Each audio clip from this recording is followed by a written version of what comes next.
Are you doing it or am I? I guess I'll do it. Okay, David. Game begin. Hey. Dear Ashlee and David, welcome to Student Life 101, a video podcast where you will recount your university experiences as you play games and complete a series of challenges. Here on episode 1, you'll be competing against each other in a game of Jenga. Oh. The goal is to remove a block from the tower and place it on the top without knocking it over. Each block will contain a number which corresponds to a question or task that you must answer or complete. Okay. If a player topples over the tower, they lose the round. As an extra incentive for you to compete, we'd like to let you know that at the end of the series, the winner of the greatest number of games will be awarded a mystery gift. Ooh, a mystery gift. Okay. I'm scared. Good luck on your games, your dearest producers. Oh my gosh. Okay. So I'm guessing we play now? Is that right? Yeah, we play. Okay. All right. Do you want to go first or do you want me to? Here, rock, paper, scissors. Whoever loses goes first. Okay. Rock, paper, scissors, shoe. Rock, paper, scissors, shoe. No, rock, paper, scissors, shoe. Yeah. She won. Okay. So then you go first. Oh, wait, the loser goes first. Yeah. That makes it easier, by the way. Wait, does it? I guess so. I'm giving you an advantage. So that number's 2. Bam. Okay, so David, were you enrolled in any special programs in high school? No, I was not that smart. I'm sorry. I wasn't, but when I was in grade 8, I was in an advanced math class. But that's not high school. It's middle school, so. What do you do in advanced math in middle school? We did algebra. Ooh. And calculus. Oh. And that's pretty much it. I didn't even do calculus till like Really? grade 12. Yeah. I mean, when I did math in university, it was like the easiest thing. Well, because you're from, like, you did school in Abu Dhabi, right? Yeah, I did IB, so Okay. maybe that helps, but then... Yeah. It's a completely different curriculum. I've heard math in Canada when you're going through like junior high and high school is basically what you learn in elementary school in some other countries. The Alberta curriculum was really good, like one of the top ones. It's probably better. Which I think leads us to... more games? More games, yeah. All right. Should I make this complicated for us? Oh, I don't want to knock it over though. Oh, right. Every question, every block that we put, we have to answer a question. I got number 5. Wait, there's numbers? Yeah, I got number 5. That's why I told you last time you had number 2. Oh, because I can't see it. Oh, it's on the other side. Yeah. Do you want to like move it towards us? No, it's okay. You can just help me. I trust you. Ashlee, how many times did you change your mind about what you wanted to study in university? Oh my goodness. That's a really good question for me. Too many to count. I had at least 10 different options coming into university. Why? And I had no idea what I wanted to do. Really? Do you still know what you want to do? I kind of found a path now, but I didn't really find it until my 3rd year of university because I wasn't decided before that. I actually switched majors in university, right? So I don't know. What are you doing now again? I'm doing anthropology and classics. It's a lot of memorization. Anthropology is really interesting, though. You learn a lot in it about just communication and people. You learn a lot of respect for a lot of different cultures, and I love that. But yeah. Give an example. Give an example. Oh my goodness. I don't know. You kind of just learn that you can't judge a culture based on your own culture's values, and you can't judge other people based on your values because that might not be the same values they hold, and it's a very unfair and biased way to view the world, right? That's totally fair. Yeah. Yeah. Okay. Should I go next? Knock it over. You're choosing all the easy ones.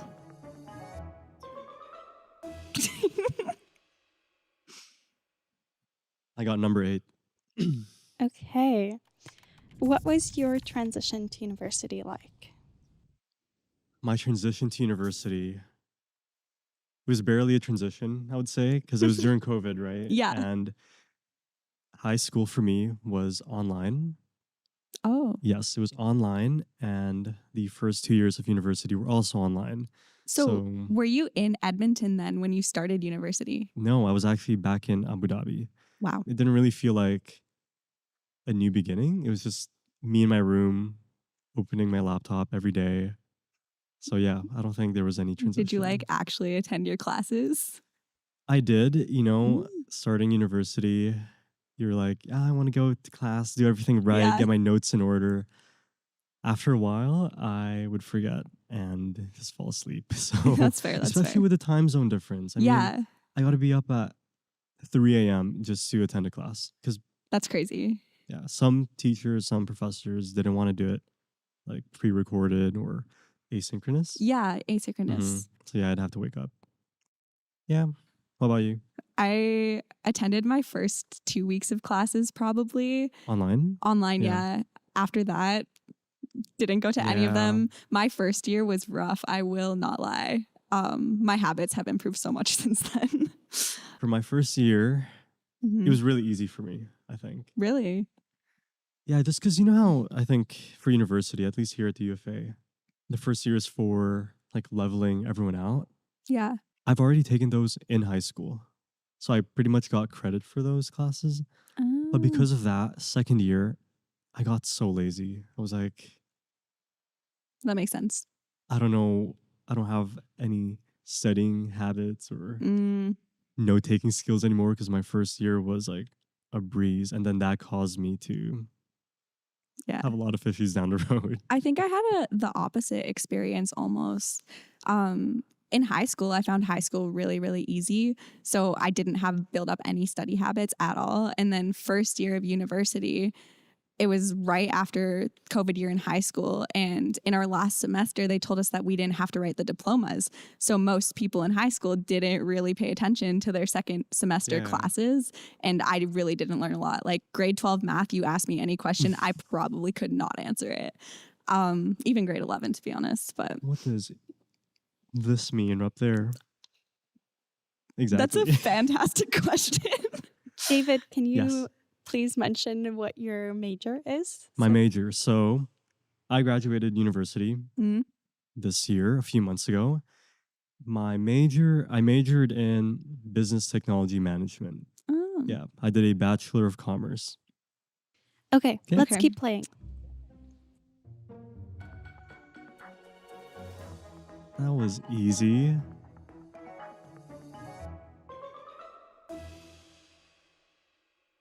I got number 25. 25. Ashlee, can you guess the number of students that are currently enrolled at the University of Alberta? Oh my goodness. It's a big school. We Yeah. have undergraduate students, graduate students, masters, PhD. I want to say 150,000. That's way Can high I volume. guess? Can I guess? Okay, sure. 46,000. Much, much closer. It's actually 40,061 or Oh. around there. Yeah. Okay, you win. 61 people. Okay. I wonder why. Maybe I was thinking Hmm. of alumni as well. I think there's like 300,000 alumni. 300,000. Yeah. Holy. Your turn. Oh, my turn. Okay.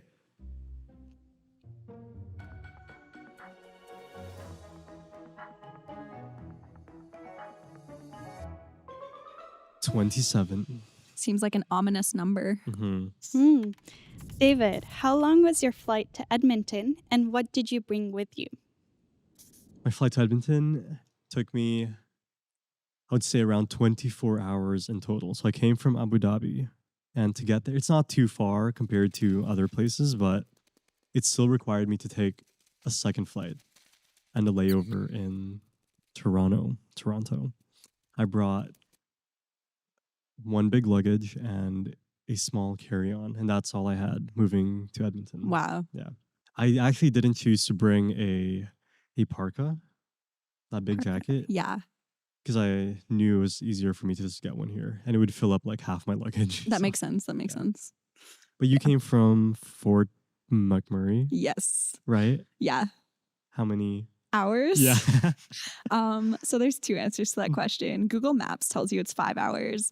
If you're Lies. driving like most people in Alberta drive, about 4 hours, maybe 4.5. It's not too bad. That's still a lot. Did you bring like all of your stuff from Fort McMurray and then Fort Mac? I think I should have downsized a lot more. I brought so much stuff. It was an entire truck full. Plus, we were super packed in there because we had stuff inside the cab as well. I wouldn't do it again. I downsized the year afterwards. Should you get another one? I guess it's my turn. Is it my turn? Yeah. Okay.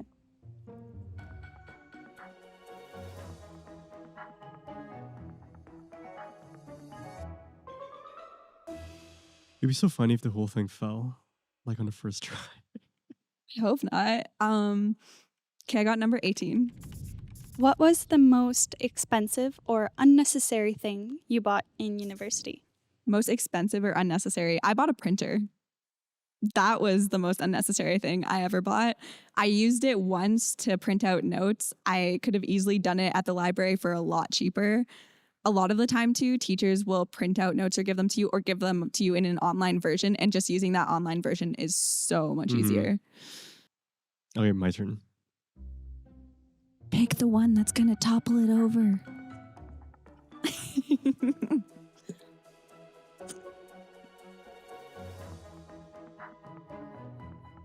32. Do you have any friends that you met during your first semester at the University of Alberta? No, because I started online, and the only, I guess, friends I made were people who I've just like reached out to on Instagram. Yeah. I did end up seeing them, I guess, in person in my third year, but it never really went anywhere from being acquaintances. I think it's kind of hard making friends online. Yeah. How was yours? In my first semester. Yeah, your orientation. My orientation. Yes, the like week of welcome. I didn't go to the first one because it was COVID year. Right. But I did go to a campus tour, and I think that was kind of helpful in my second year because that's when everything started to open up again. Yeah, it was helpful. I met people there. I did make one friend that stuck with me, and we still hang out like all the time. We actually have a common friend group. We met outside of our classroom at 9 a.m. We're both standing there not knowing if we're supposed to go inside the class before the teacher shows up. That shared bonding experience. And this guy came up to us. He was also in our class at the time.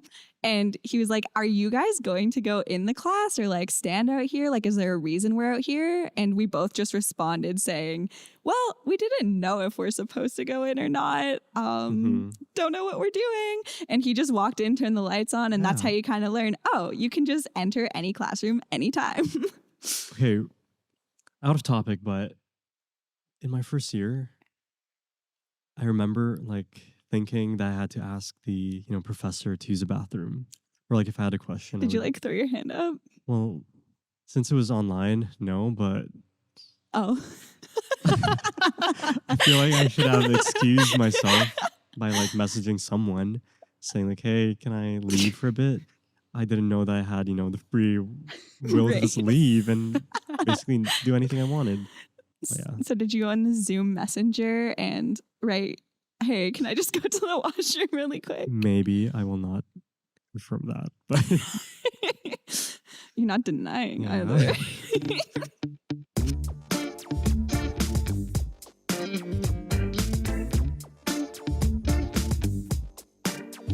David, your turn. My turn. Okay.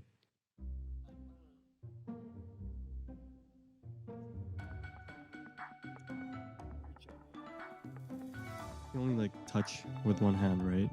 Sometimes we use do you want to start using those rules? Maybe you should to make it harder. 20. David, can you Katya. guess the percentage of international students at the U of A? 40%. very, very close. 36. No. No. But in the fall of 2021, there were about 8,200 some international students. So it was 14.1% of undergrads who were international. And then it was Wow. 39.3 of graduate international students. It's a lot if you think about it. I wonder why. Yeah. Yeah. Lots of international graduate students. Okay, Ash. Is that cheating? Yeah. I mean, we don't know which. We're doing one Question. hand now, right? Yeah.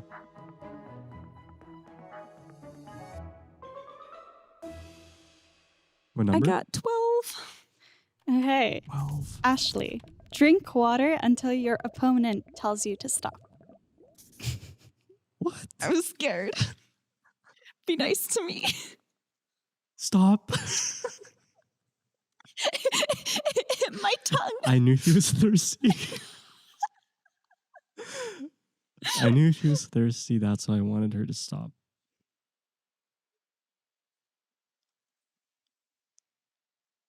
I feel mean. All right. Oh, okay. Can Ashlee drink water, Katya? Yes, go I ahead. feel like I'm held hostage. Yeah. I'll be getting mine. We're not while you drink. abusing our hosts.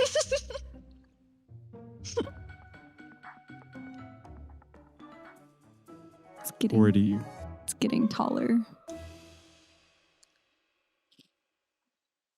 David, what did you do the summer before you began your first semester? Nothing. I didn't do anything. It was like the best time of my life. And I think I kind of wasted an opportunity now that I think about it. Because it's that phase between high school and university where basically zero responsibilities. And now that I look back, I realize that I should have utilized it a bit more.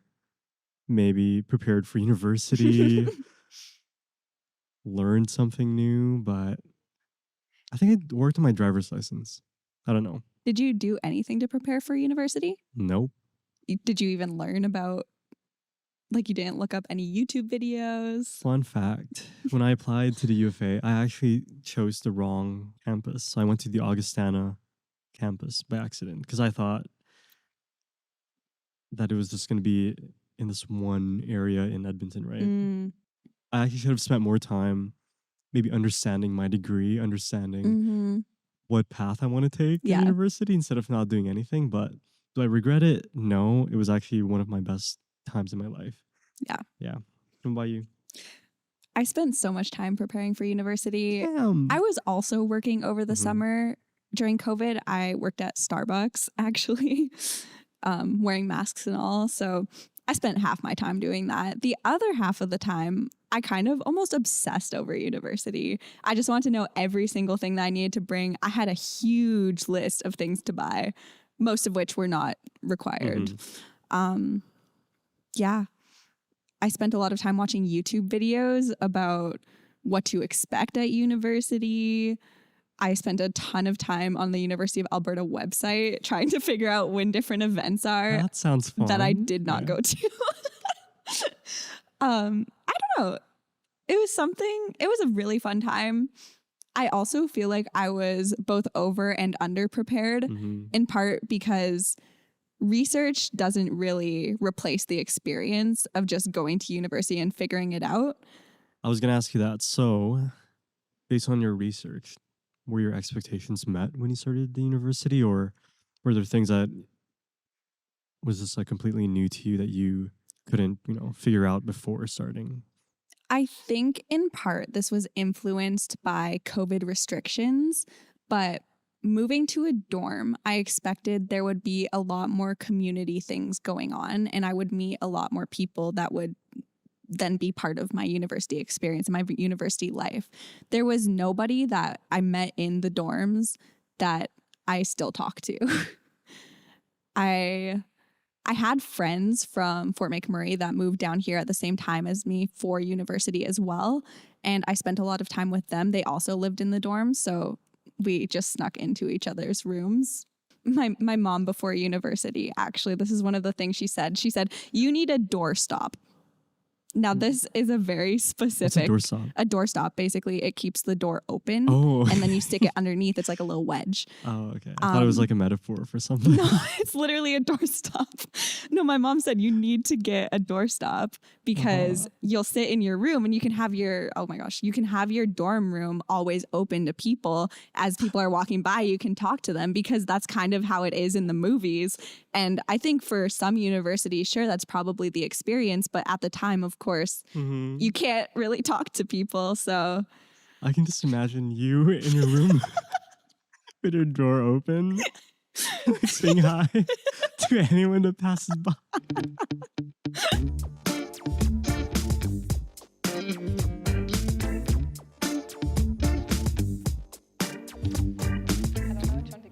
Like, I really want to take that one out, but I know it's just going to completely knock the thing off. Oh my gosh. Okay. I got number 10. Number 10. What was it like to move away from your family for the first time? Oh, it was really hard, but at the same time, absolutely exhilarating. You kind of get this new taste of freedom that you didn't know existed, I kind of want to say. In part, I found that it was hard because I have a really big family. There's 5 of us who live at the house. I have not 2 older brothers. I have 2 brothers, an older and a younger brother. I'm the middle child, of course. Wait, you're a middle child. Yeah, I am a Me middle too. child. Okay. But yeah, growing up with a family of 5, you found that the chores and things to do around the house were evenly spread out. It wasn't like I always had to do the dishes or something. It always switched between the 3 of us for the most part, or my parents whenever they were doing it. Even cooking, I only cooked breakfast like once in a while. I hardly ever cooked lunches or dinners or made lunches or dinners. It was for the most part my mom and my parents cooking, my dad as well. But yeah, I think the biggest part going to university was that I had to start fending for myself in a sense. So true. It's like you're on your own and there's someone else to help you. I know. And a lot of the time I would call my mom up and I would ask her, I'd be like, hey, can you send me the recipe for this? I really want to try this. How do you cook? How do you do this? And it was just consistently keeping that communication open. I feel like without that, I would have missed them a lot more. They also, for my first year, came down so often. They were down almost every month. So I got to see them all the time. And that was great. However, I did feel very isolated from them. It was very different. But yeah, I remember also doing laundry and keeping my space clean was so hard. I had clothes all over the floor in my first year. Like I could not have people over. It was so bad. Calling for a doctor's appointment as well on your own. Oh, it's the first time you have to do it. Yeah. It's so daunting. And then after that, you're like, okay, it's not as hard as I thought it would be, but you just got to get over that step Yeah. of needing your mom to call for you. And then life is good. And grocery shopping for the first time, I felt like an imposter. I had crazy imposter syndrome going into that grocery store. It just felt like, I'm too young to be doing this. People around me are looking at me and they're noticing, right? And like all the options that you have to choose as well, and prices, like what are you going to cook with all of these that you got? But yeah, I don't like grocery shopping either. No. Next, my turn. 23. Okay. David, what do you think is the most underrated degree, in your opinion? Underrated degree. There are so many degrees. Anthropology, I think, is an underrated degree. I don't really know much about it. Then what about the most overrated degree? Business. Yes, that's true. But I think business is such a practical, degree that it can basically get you more or less any job. It's true. But I do understand that you can learn this on your own. Like it's not something that you need to go to university for. Film studies. Our producer, who's doing film studies, or who has completed film studies, is overrated. Film studies, they kind of hype it up a lot. And then a lot of the classes are very theoretical and not practical. And that's really tough for someone who wants to get into the filming industry Yeah. and working with a camera all the time. And they just don't teach you practical things. It's really difficult, or it seemed really difficult when I was hearing about it. So how should we, or like, new students coming into university, I guess, know about what degree to choose from?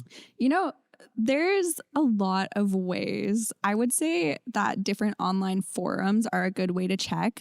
See how different students have rated different degrees, how they have talked about different degrees. Also looking into the professors and people who are teaching, because if they have a passion for what they're teaching, they're going to teach it well. Yeah. And yeah. I think in addition to that as well, maybe taking some time to like truly understand yourself, right? Because there's such a pressure for students, especially right out of high school, to get to university and to do something that they may not necessarily like for 4 years. And I feel like that's just so much pressure, and having time off to, I guess, discover what you like to do, what you want to do, would allow you to choose a better degree that you actually like. I agree. For my case, that was very true. I went into animal health in my first year thinking that I wanted to be a veterinary student. I actually applied to 6 different universities and pretty much applied to a different program at each of them. I applied for nursing at one school, animal health at this school, psychology in another school, which was a little bit different too. Yeah, but even when you do choose a degree that you like, halfway through university, you could be like, hey, I don't want to do this anymore. That's so true. You're like, what you like changes. It's also important to remember too that if you do make that switch in that year, you can choose not to transfer credits, or you can choose to only transfer some credits from your past degree, just because that way you could continue. You will still be at school for a lot more years than a student who's just staying in one degree and does a normal course load the whole time. But if you really want to, I think it's best to choose earlier on to switch and just make that switch so that you're happier for the rest of your life. Yeah. But also C's get degrees. I just wanted to say that. I don't think it really matches with what we're talking about.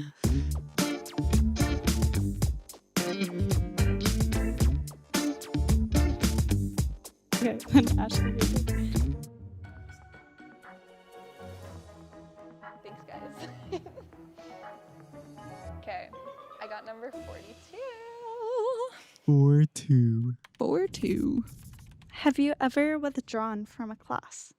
I have withdrawn from classes.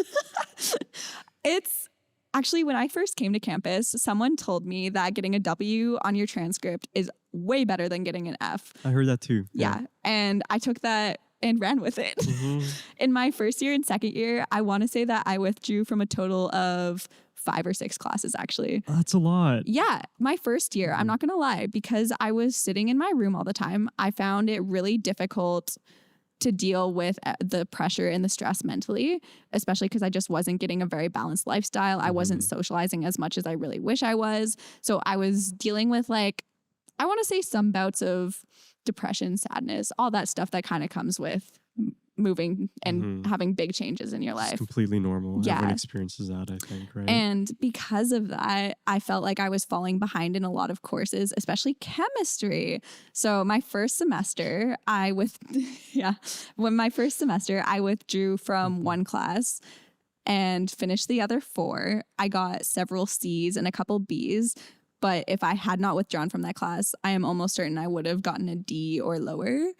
And that would not be okay with me on my transcript, especially because I had high ambitions to go to vet school at the time, which I've changed now, of course. But yeah, second semester, I withdrew from 2 classes, pretty much the same reasons.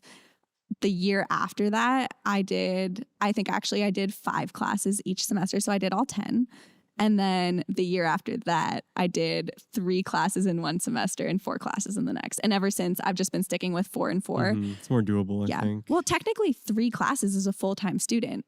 That's the classification at the university here. So yeah, I mean, withdrawing isn't too bad because, like, I never thought I would be doing that until I had to.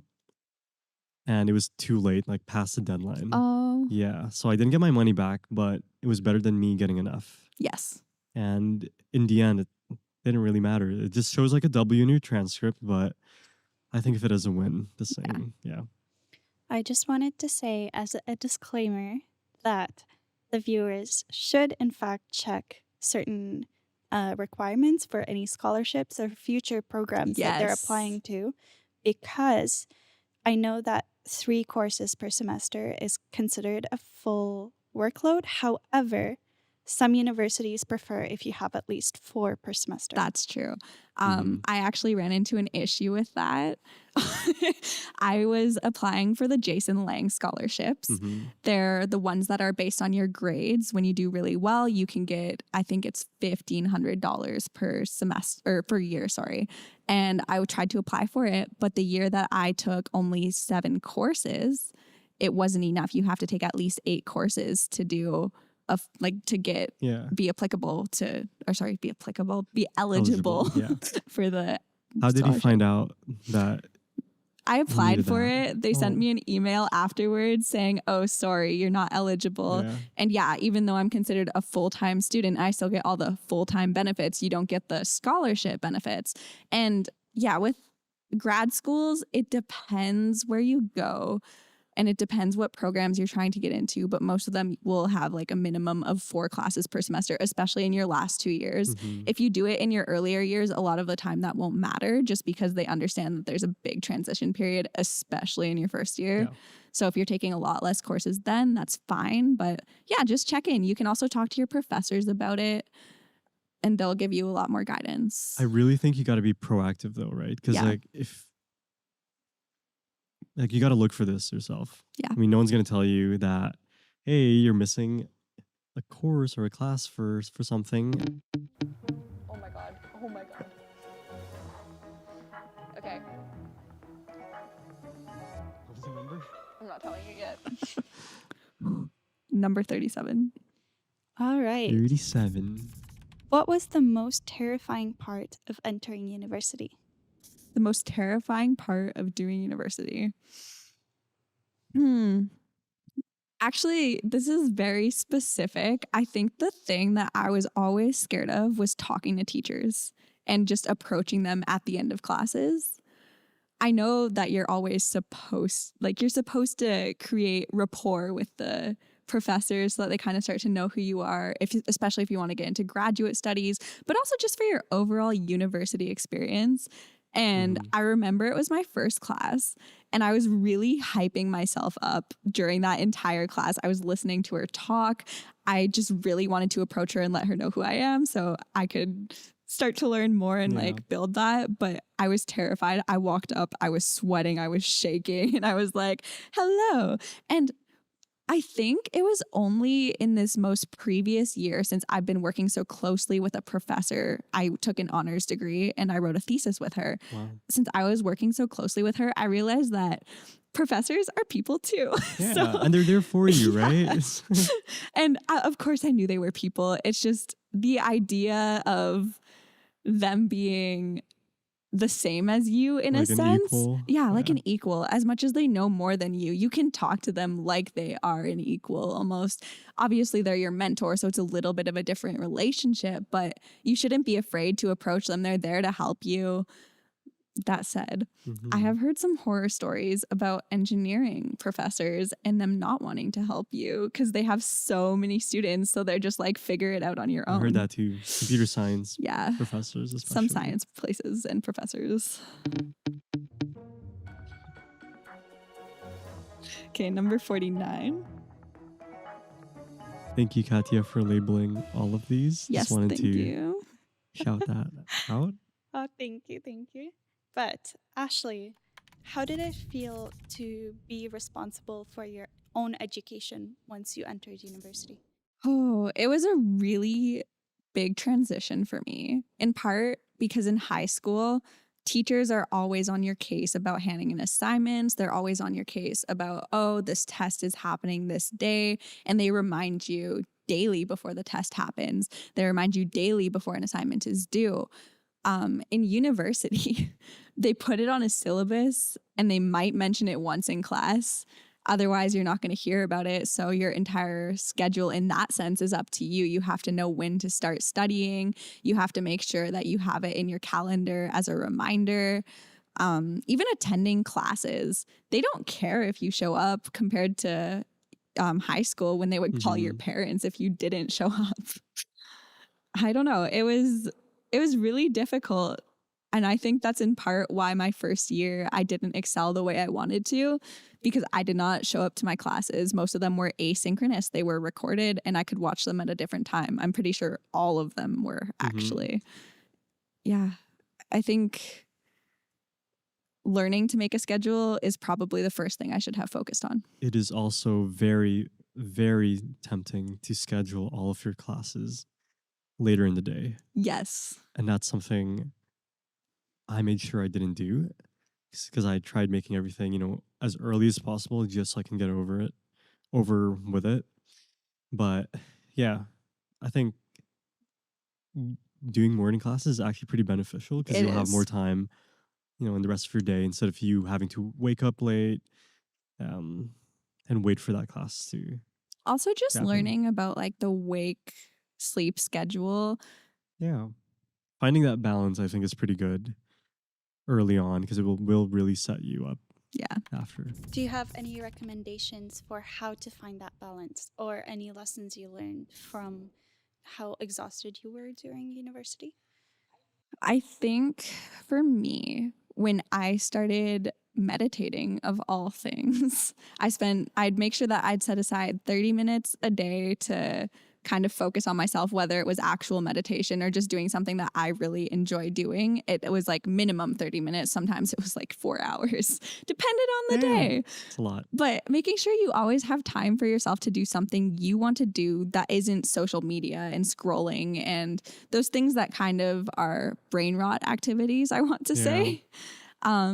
Because those are also just overly stimulating you. You want to do something creative, do something that's like an outlet for you.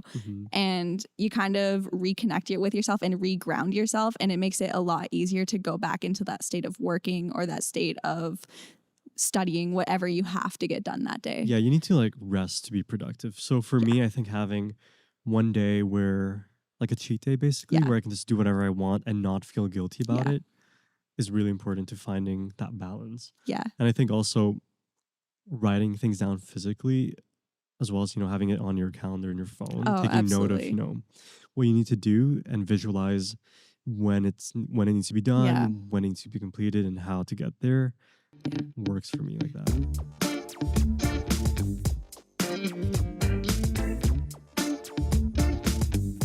So for this time, David has to close his eyes when he pulls out a block. Okay, so no questions for this round. No, it's an extra challenge.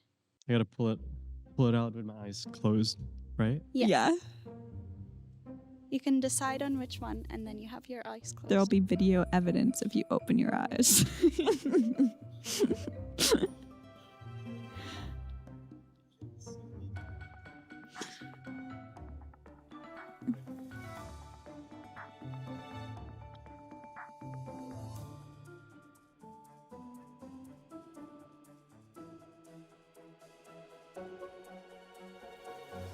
Oh my God. Wow. 15. And you can say this briefly. Okay. But what prompted you to do university in Canada? I think the affordability and the opportunity that the University of Alberta has, it's ranked pretty well. And it's also going to cost me an arm and a leg. So Did you say an arm and a leg? yeah, that's the reason why I chose. Yeah, it just cost me one arm. Yeah. Now Ashlee's turn. We're almost done. Oh, lucky you.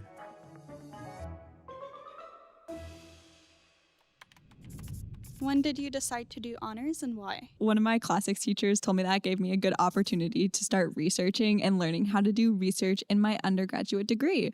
And they were right. It was fantastic. It was probably the most stressful time of my life, but it was great. All right, Good. David's turn. All right, David, you can't take from the top. No cheating.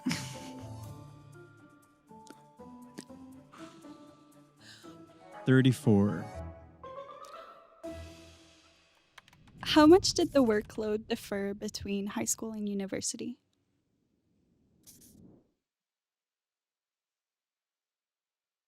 I think the workload for high school was definitely way more. No, the workload for university was definitely way more than high school. Oh, yeah. But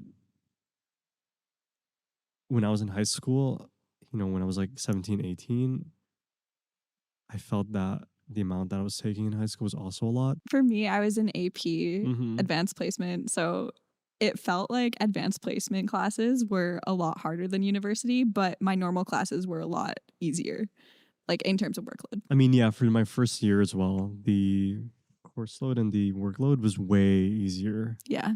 But I Mhm. think we also have a unique perspective in the sense that you both are in the faculty of Yeah. arts and faculty of Oh, business, which is very different from the workload that you expect as a STEM That's true. student. Next person, go. I do want to mention I did take computer science, and that And was how pretty. did that feel comparatively to business? There was a lot of workload. We just had to submit like labs every single week, and I was doing business, so 16. That one is also a skip. So, David. All right, David. my turn. It's all you.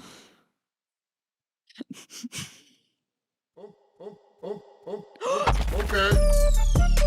And that's the end of it. Bye. What happens at the end again? So David, that means you lose this round. And Okay. Ashlee, you get a point for this episode. A reminder that there will be 8. And whoever has the most points at the end gets a reward. The Awesome. mystery prize. Good job, David. Partners in crime.